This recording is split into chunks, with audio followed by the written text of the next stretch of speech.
Tricycle float competition ginibos sa Daet Camarines Norte. Mga tricycle pigdekoraran nin mga pinya como parte kan Pinyasan Festival. Uyan report ni Jessica Kalinog. Makukulay asin magagayo ng mga tricycle ang nagdarang kaugmahan sa mga tao sa Daet Camarines Norte. Ang mga tricycle kayang ini, pigdekorasyonan nin mga pinya na naglibot sa mga tinampo sa nasambitan ng banwaan. Nagpresentar man ang 25 mga tricycle na ini sa mga barangay kan Daet para sa tricycle float competition na parte kan mga aktibidad kan Pinyasan Festival. Sigun ki Municipal Tourism Officer Jocelyn Sarical, 2019 kan enot na piglunsar ang nasambitan ng aktibidad, como parte kan promotion sa mga tricycle, nasaro sa mga mayor na transportasyon sa banwaan. Kada barangay nagdisenyo nin sarong tricycle basado sa temang may koneksyon sa pinya, asin kung ano ang trademark kan sa indang mga barangay.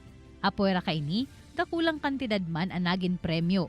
Kung sa'y nag-abot sa 20,000 pesos ang first place, 15,000 pesos sa second place, asin 10,000 pesos naman para sa nag-ikatulong pwesto. Ito po ay nag-come up dahil nga nalalaman natin, nakikita natin na yung Daet po ay napakarami po talagang tricycle. At ito nga po ay isa sa mga industriya dito po sa bayan ng Daet.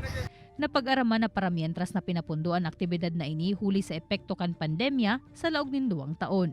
Nagpasalamat man si Mayor Benito Ochoa sa mga nagpartisipar asin nagsuporta sa nasambitan ng matrayumpong aktibidad. Kaya po nagpapasalamat po ako, siyempre una-una sa banwaan ng mga taga-Daetenyo na successful at siyempre po sa mga nag-participate po na barangay, lahat ng barangay, nagpapasalamat po ako.